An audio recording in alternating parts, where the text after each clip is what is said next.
Assalamu alaikum yaboɓe chaîne mon Gatimar TV on calminama on bismama ɗo e chaîne mon on bismama kadi émission mo ganduɗa onon jeeyi ɗum koye mon won émission biteɗo stade ganduɗa warat intervenir koye zone Djoum championnat populaire de Djoum édition 2022 ɗo no ganduɗa match uji ne joue ɗo e collège 1 mo Djoum donc oɗon mbiya hormo jejjiɗi wadde abonné e chaîne oɗo kadi maɗon activé la cloche de notification beele kala émission mbawɗo arde ɗo woni football walla ko wawi wonde foof mbawa ɗum hebde à temps. Donc ɗo hande eɗen mbaɗi invité e émission men numéro 3 numéro stade monsieur Abdoul Ba mofma calmodira e yeɓoɓe chaîne Gatimar TV.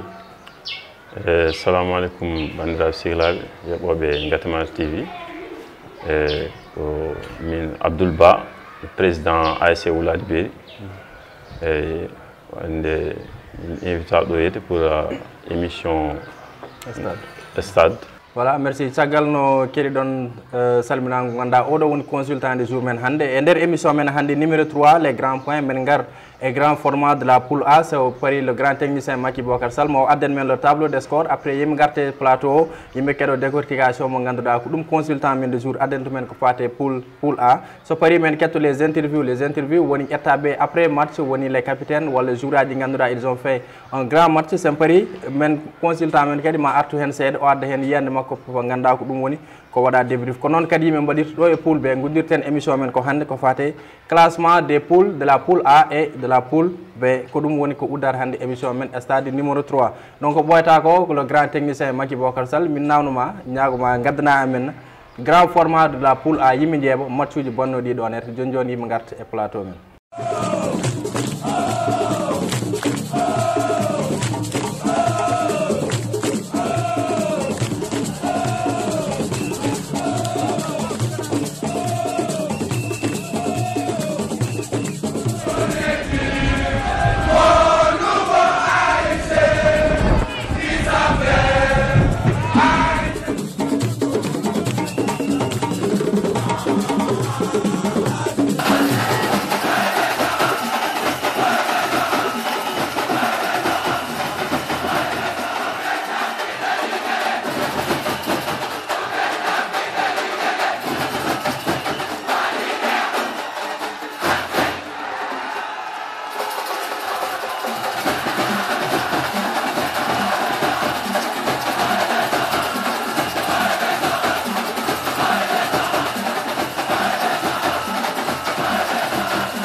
sagal no jebden joni le grand format de la poule A en di match ji di holno jaari jan hen donc table score no jirton dini joni à l'image table score ko ASC Dental, ASC Kawral poule A. Donc ASC Kawral finit ASC Dental 1-0. Le but est marqué par Boy Ndiaye. ASC Dar Salam 2-0 rencontre poule A. ASC Dar Salam, ASC Djagere. ASC Djagere aussi, Warno dominé Dar Salam 1-0. Donc le buteur c'était Bébé Aou. Yakar Baz, Yakar qui écrase Baz 4-0. Doublé de Oumar Mangara et doublé de Djouloy, on Alissi. Et quatrième rencontre, ASC Jamel, Haurunoy ASC Medine Sinchan. ASC Jamel aussi, Foli ASC Medine Sinchan. 2-0. Les buts ont été marqués par Alsan Sar et Seydou Maël. Donc, ça gagne le tableau score. Donc, il y a un John et consultant de jour. Ko fate pour Aodo, ND, ASC Dental et ASC Kaural, no ASC Dar Salam, ils sont toujours en difficulté parce que comme dit faut que défaite ben donc hol yande jogida et par rapport au match. Par rapport idon équipe jidi wonbe en difficulté. C'est le même c'est ngasti e match jidi don didi. Ina wayno Dental aussi et Darou Salam. En poti ɓurde fewnitade no fewi par ce que aussi koye défaite ɓe gummi donc pour wawde vraiment artude course o no hannirta ni il faut ɓe ɓeydo darde no fewi e koɓe mbaɗatno ko kadi ɓe ɓeyda ɗum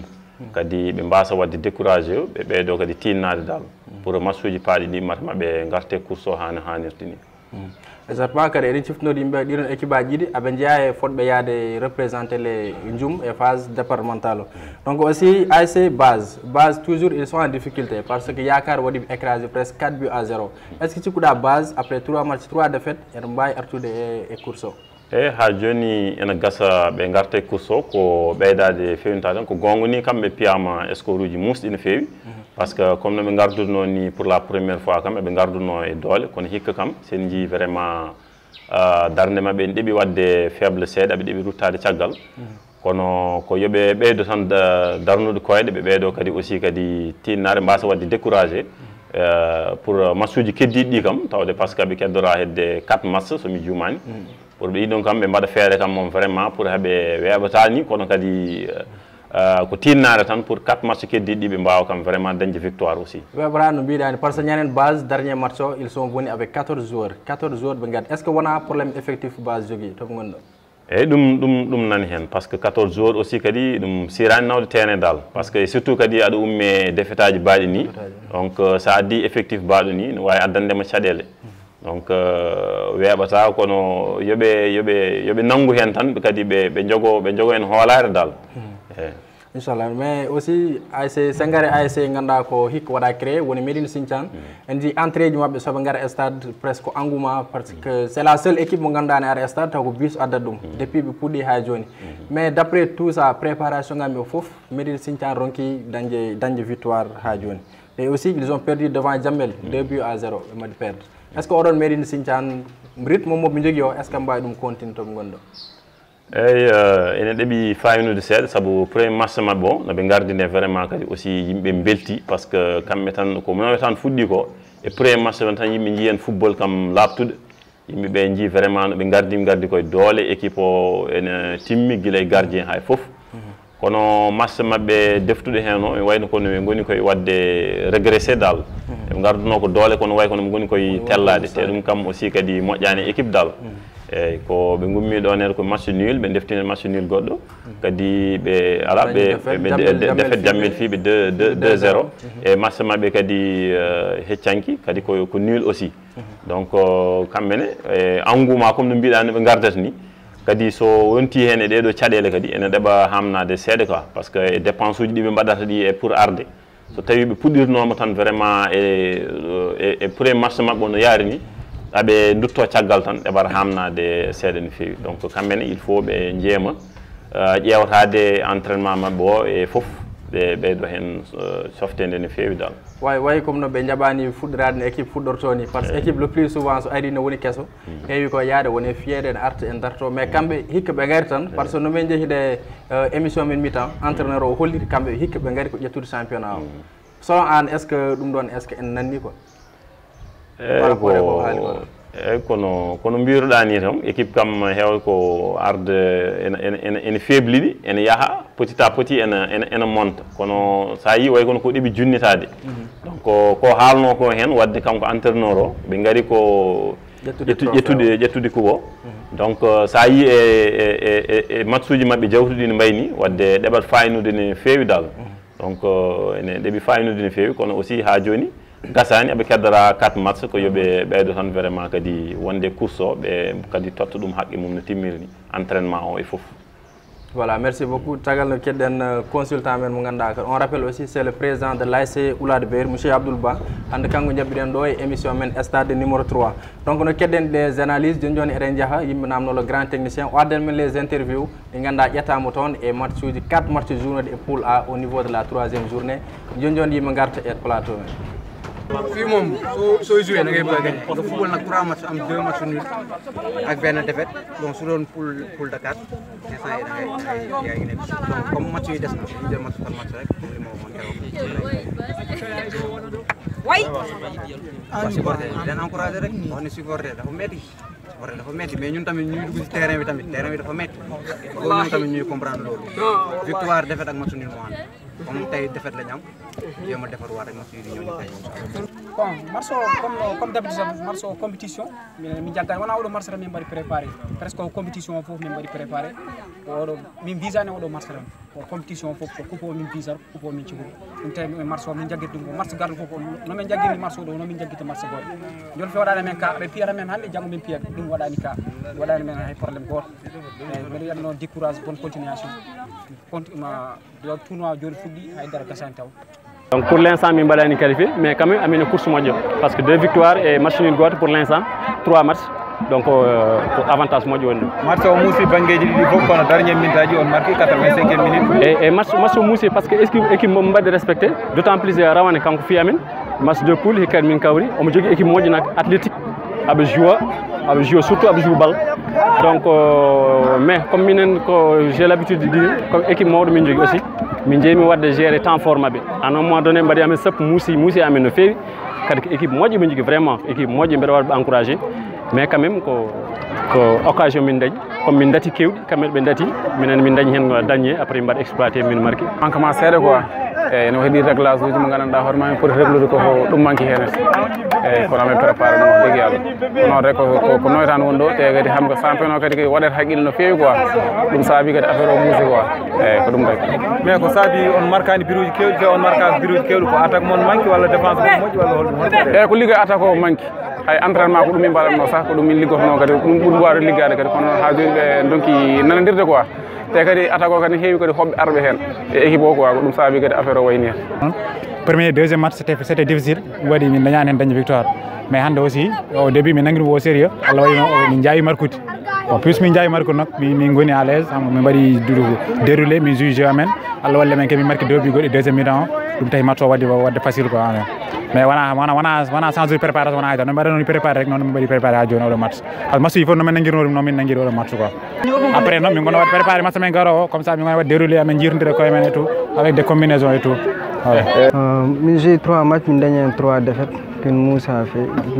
amin match aji fof min mbaɗen komin mbawi mais bon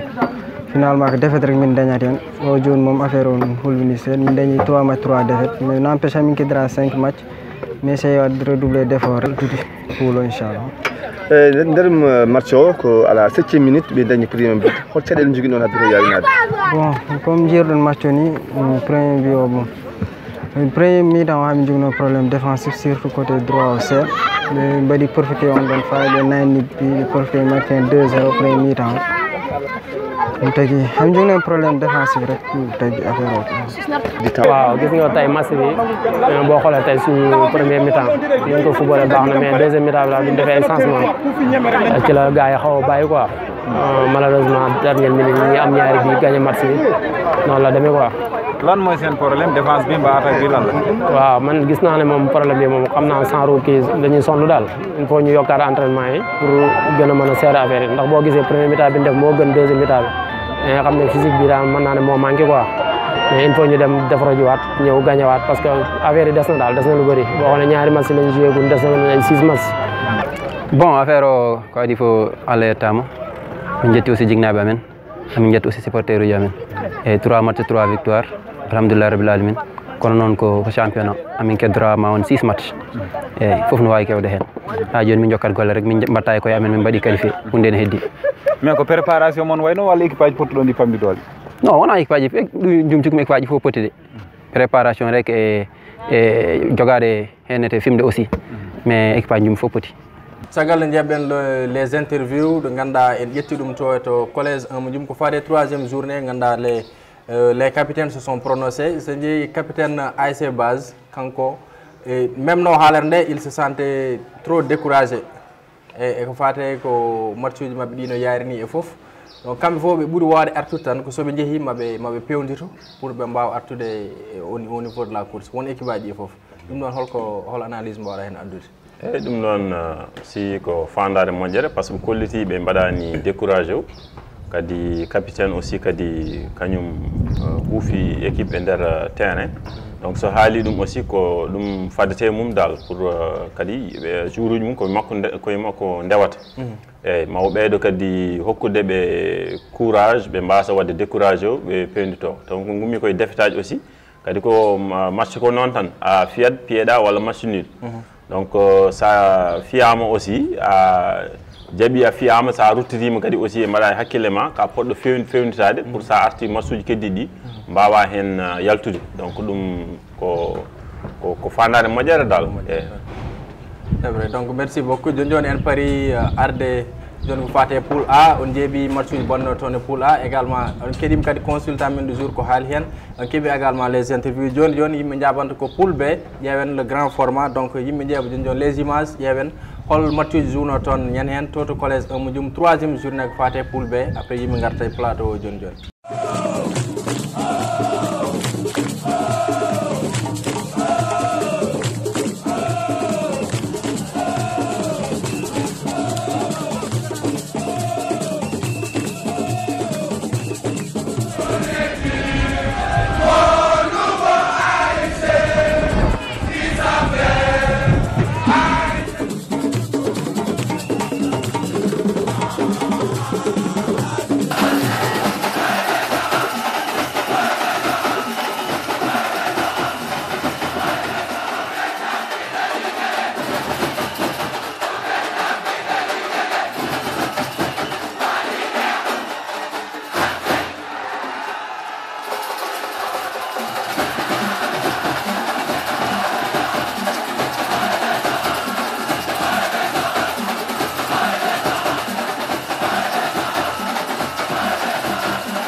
caggal no jebɗen match uji ɗi fof en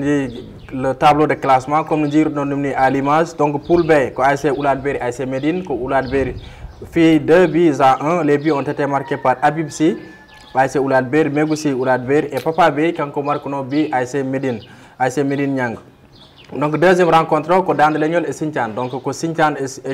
aussi fino ASC Dande Legnol 2 buts à 0. Les 2 buts ont été marqués par Ibrahima Diop, Di Firmino et Mamadou Aliou Sy. Donc ASC Doupo, ASC Kafo kebi journée également et troisième journée ko Kafo fi 2 buts à 0 Doupo. Les buts sont marqués par Sambo Bari et Aliou Silla. Et dernière rencontre de la troisième journée, tu fais poule B, Konyang et Benyolol, Konyang également fi ASC Benyolol 3 buts à 0. Ko Bokar Kamara pour André Folkao, Kankwari doublé et le troisième but est marqué par Malik Diaga. Donc au total, il y a une troisième journée au 18 buts marqués et au niveau de la troisième journée. Voilà, John le grand format poule B, car il y a un tableau de score presque match de victoire. Donc, et poule B, Oulad Beri, ils avaient 2 défaites. Donc, la troisième journée, mais est-ce que tu as Oulad Beri ne va pas maintenir au rythme? Johnny,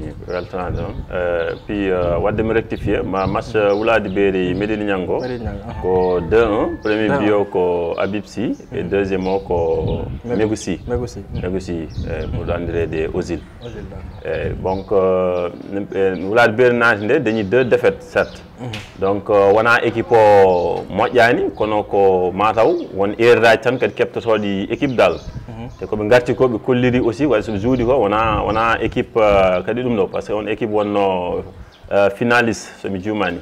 championnat be bennudo kanyu hawruno e Darou Salam donc do gandata wadde équipe odon ko pergitte tan gonno e parce que équipe jaanodo final aussi so tawi a fi dum kadi Medina Nianga wona équipe tokos e te kadi nyanen be kolliri vraiment kadi fandare mabbe fofu be kolliri kadi terrain be jouyi kadi be gagnima donc yidde andina tan ko aussi be garti e course o be gummino ko défaite be ngare victoire te kadi be kolliri vraiment kadi abe jidi dum te kadi be koy lancer mojo be ngoni dal. Voilà, ko faade match Dande Legnol Sinthiane. Dande Legnol presque kambe manno enchaîner 2 victoires. Ya be kawre Sinthiane fi be 2-0.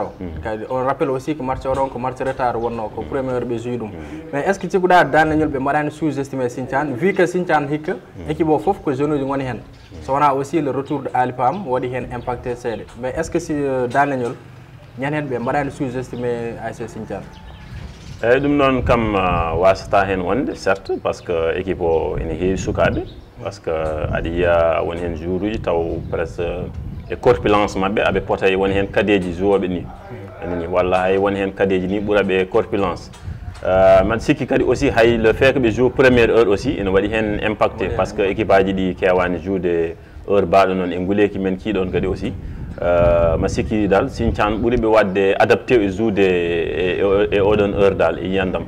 et sous-estimation kadi wasa hen wonde parce que mbiyar comme ko aussi wonbe padanno équipe o kadi be nayi 2 victoires kadi be non dum kadi dum kadi no wa en way hen wadde jouer aussi quoi. D'accord, ko faade aussi équipe Doupo kam on peut dire que Doupo c'est toujours une équipe méconnaissable. Hay gor yimbe nonki andude Doupo exactement holto be dardi dal parce que 3 matchs 3 défaites. Est-ce que c'est un problème de coaching? Parce qu'on rappelle aussi que Oumar Collé jogi. Est-ce que problème coaching wala c'est au niveau des joueurs? Doupo Sadji beni équipe bon abe jogi équipe yandam kam ko jimi ko woni ko ton abe jogi équipe kono mada ronki famde tigirigi problème mabbe dal no yaari parce que abe jogi ton entraîneur mabbe ko don jouanno et puis andi équipe o boyi don e fof abe gondi don kade wabbe kadi ni gonde équipe o e andube bal ko boybe joude équipe o fof be badi soudé kono ha joni mi ronko andu dal cadele mabbe tigirigi dal parce que 3 matchs 3 défaites kadi ni debi muusene fewi dal parce que match aussi no gasine nyan hen coach on halata nde o hollir kanko burani wadde blâmer kanko par rapport e hoore makko mais buri halde ko jouraji o wi ko jouraji le plus souvent c'est comme si be jida match c'est comme si ko jaaro burno yidde te jaaro umino koy 2 victoires est-ce que cikura dum non aussi wadi jouer match o don nyan hen be kolirani volonté deg pour wade fi de match o don dum wasata parce que aussi ça dépend aussi wonno ngum mortoda e défaite 2 défaites ni parfois waɗi wonen jour uji mbawata ɗum wadde concevoir mbaɗa découragé o wonen jaara hankadi puɗɗoto hankadi hakkillaji mum jalta e match o mbiyata hankadi boni won hen kadi aussi ɗon kadi poɗɗa aussi andude ko rien n'est encore perdu dal par ce que aɗa heddora hedde 4 match donc mbawa nangude match uji ɗi mbasa ɗum welsindade pour garta e course o no hannirta ni dal ala fof ko hori wonde. Exactement. Dernière rencontre et poule B mo kalten ko hakkude Nianga et Beñolol. Nianga oɗon jour il a beaucoup raté. Dañi occasion ngaji soit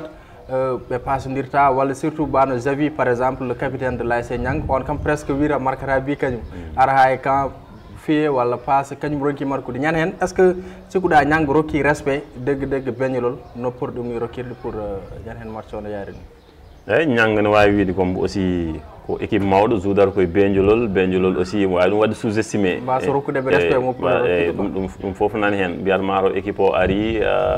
fiyama koye défaite aji ummi donc soɓe gaari jarani kaɓe mbarto eyyi kaɓe par ce que way comme no ko ɓe gonno koye foɗodirde baloji ñan hen ni par ce que soɓe gaari hay camp Beñolol so kaari foti passé auto joueur wiyata kono marque walla goɗɗo waɗi ha ɓe mbaɗi raté beaucoup de ballons 3 buts ɓe marqué e match o ñan hen exactement ɗum fof ko wadde sous estimé équipe tan wadde sous estimé équipe exactement joni no parɗen nde analyse e match poule B yimɓe dutto to collège 1 mo jum ƴeewen les interviews capitaine uji walla jour aji waɗaɓe toon interview ɓe holko ɓe kaali ñan hen eko fate les 4 rencontres ganduɗa waɗi e 3e journée to poule B ko yiide alhamdulillah rek par ce que min jouit 2 matchs Allah rokki amen hen victoire e nomin gardan noon min gardano donc peut être que min ɓeydoto wadde préparé rek défaite ari quoi que victoire min jinno victoire min gardano weltinde supporter uji et les dirigeants donc Allah hoddirani ɗum Allah waɗi ko défaite donc min mbiya alhamdulillah aussi min mbaɗa préparé way bon minen jogui ballon presque guila premier mi-temps mais peut être que sens bi woni ko min ngalan amin gandi min potiki e guira amen haydara ɓe ɓuurani amen certes so wonti aussi e football minen mbawi ɓe hen mbiyami sah ko ɗum min jagguno esprit amen mais peut être que bi arani rek e Allah newni ɓe dañi 2 bi donc mi waɗa ɓe félicité rek wiye décourage à mes coéquipiers min ɓeydo wadde préparé rek pour les matchs à venir inchallah ko motivation ko ummade 2 défaites rek donc on s'est fixé comme objectif que ko heddi ko e compétition min porani wadde hay raté ko match goto ɗum waɗi noon hande kono min gari nde on a joué min kolliri ko minen koye tourment o min jeeya malgré on a eu 2 défaites donc ko guile 2e défaite o affaire o ɗum ɗo comment dire affaire o ko waɗi men motivé du coup min jogui ko équipe aji ko ɗum ɗo équipe suhaɓe maintenant ko ɗum tahi men arde hande avec confiance avec le talent o kona donc min mbaɗi imposé après ɗum ɗo après min gagni match o ɗum ɗo facilement eyyi ko ɗum woni force Sinthiane par ce que Sinthiane jogui ko relève ko boy to kamɓe foof koɓe gotum koɓe suhaɓe donc début compétition o ne muusi amen mais hande ko ɗo ɓe goni ɗo ɓe dañi confiance donc mbiɗa sikki tan ko martaji amen keddiɗi ko weeɓata guila match o fuɗɗi ha gasi so dewti ɗum min mbiyami amin calmina mawɓe amen ɓe staff o ha e supporter uji jumnaɓe ha e diwan o foof aroɓe ala ko dilliniɓe sowona jaara donc comme no kalirɗa ni so yawti weltade vraiment wadde encouragé jour aji par ce que kamɓe joui hamin kawi duppo 2-0 donc hande ko 3e amin match 3e victoire donc hay sowona qualification kam waɗi assuré au moins kam hande min mbaɗi yakar kam momin jalte poule amen o amin kaddira noon match uji ganduɗa hoorema tiɗɗi seeɗa mais amin e bonne voie donc amin mbaɗa félicité darniɓe amin ɓe so match jara ari ala fof koɓe mbaɗa holko yahani non en fait min ganda parce que kala ko fonno hokkude amen victoire min mbaɗi entraînement correctement min mbaɗi préparé match aji fof min piyaɗi fof min mbaɗi ɗum préparé malheureusement so min gari terrain tan min jeyata ko goɗɗum ɗum kam franchement mi wawidema ko ɗum ɗo mais hande e match jaltuɗo hande o min kam jaggumi ko envie o ala ɗon sa waɗi préparé match ma a hollita ɗum nder terrain jogoɗa so neɗɗo yiyat jo aɗa wawi fiyede mais anda kam a fiyama kono a yiɗino hawde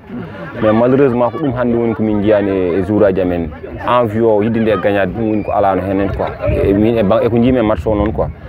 ɗum kam mbeɗa waɗi ay supporter uji ko sukaɓeɓe yo mbatto haqqille koye mabɓe ɗo ko 11 a waɗat entraînement jaaha to ceernaɓe mbaɗa ko mbatta mais sa ari ɗo kono 11 ɓe ko 11 goto foof yiɗata ko gagnade tu vois goto foof hiranta ko ASC mum kamɓe mbattu haqqillaji koye mabɓe ko giirama ɓe pottat ɗo ete koɓe gooyi yaadude e nder wuuro ngo moɓe gooyi juudude e nder terrain ji koɓe pottat ɗo donc soɓe naate terrain o yooɓe tottir ko poti ko tottirde ha hedde on noon hankkadi ko a dañi victoire o a dañani victoire kono yo yimɓe gandu kam vraiment hande a joui mais malheureusement min jouani hande. Assalamu aleykum ko Biram Dia capitaine ASC Niang ko adi fof mi waɗa décourage ASC Beñolol vraiment ɓe joui bon c'est à dire football ko ni rek mbeɗa waɗa félicité ASC Niang e belle victoire o quoi eyyi comme no mbiɗa ni ne moom minen kom ko compétition min gonle compétition mom ganduɗa tan ko ettitata match par match quoi eyyi bon no mbiɗa ni qualification c'est pas encore o min jouar rek pour on heddi raw ko compétition min goni a wawi wiide a waɗi qualifié avec 9 points eyyi kadi ko depuis pour on wayi jeeki sa ni est ce que ça dañi victoire goɗɗo a waɗi série qualification bon peut être am wiita momin mbaɗi qualifié mais somin dañi victoire goɗɗo ma ɓattina men qualification quoi ko heddi o rek min mbasa wat focaliser min mbaɗi qualifié rek min goppa min goppa juuɗe men quoi ko min ɓeyda rek affaire o ko match par match rek min ƴettiti quoi maa ngi nuyu ñëpp maa ngi nuyu zone bi ñëpp maa ngi nuyu commission bi waaw maa ngi nuyu équipe sama équipe bu mu na football maa ngi koy nuyu maa ngi nuyu ñëpp ku nekk turam A ba si Z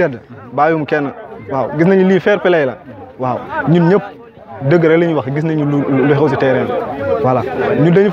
football ba sonn nag arbitre yi moom defuñu seen devoir benn arbitre yi defuñu seen devoir te defuñu seen rôle. lan da ngeen am pelanti mu bañ ko siffler non nekkul question pelanti yi ñëpp gis nañu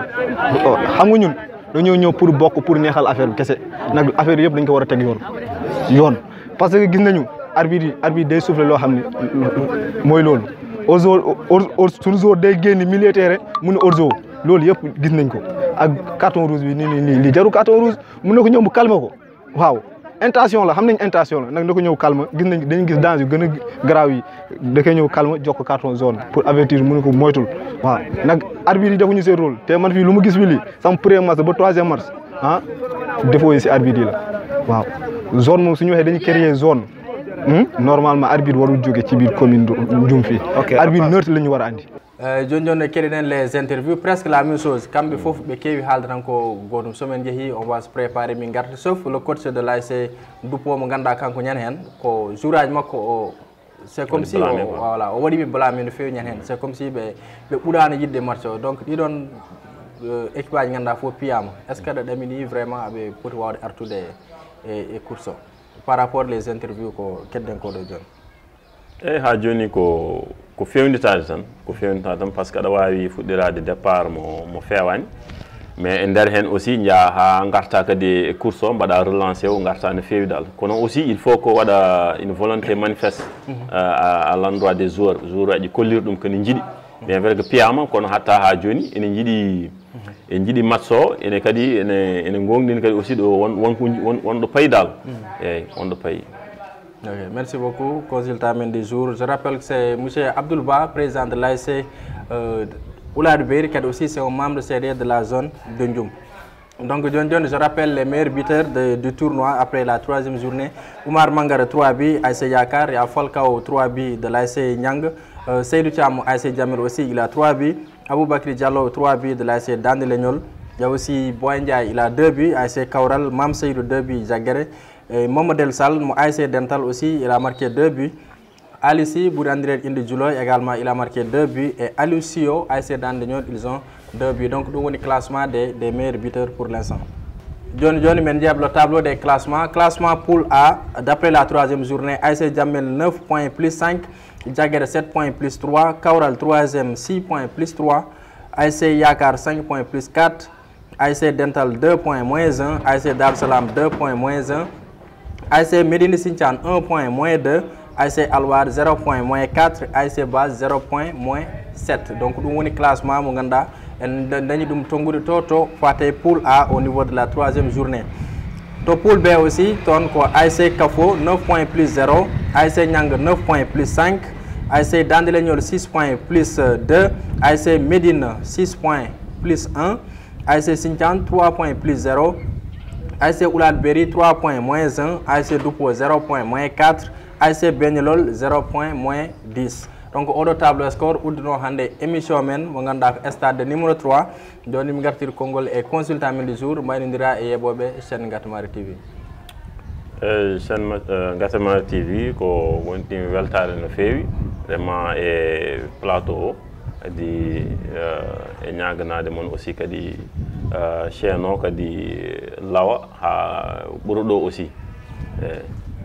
Merci beaucoup. Donc nous avons consultant men joni e mbayndiri e bandiraɓe ko émission mon stade numéro 3 arena mon do hande. Donc on rappelle que émission waɗa ko tourné ko ɗo e hôtel Africa Mbachor. Le numéro de téléphone c'est 77 378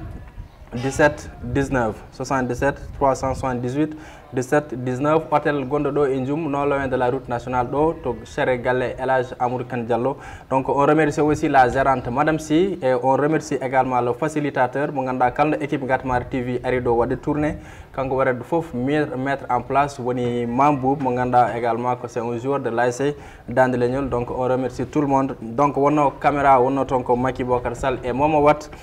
À la réalisation aussi, c'est Maki Bokar Sall et consultant du jour, on avait aujourd'hui M. Abdoulba. Donc, on se donne rendez-vous prochaine fois pour un autre numéro de votre émission Stade. Et aussi, Mbasson Yedjid, wad abonné aux deux chaînes, aussi m'ont activé la cloche de notification. Bel quelque RD chaîne,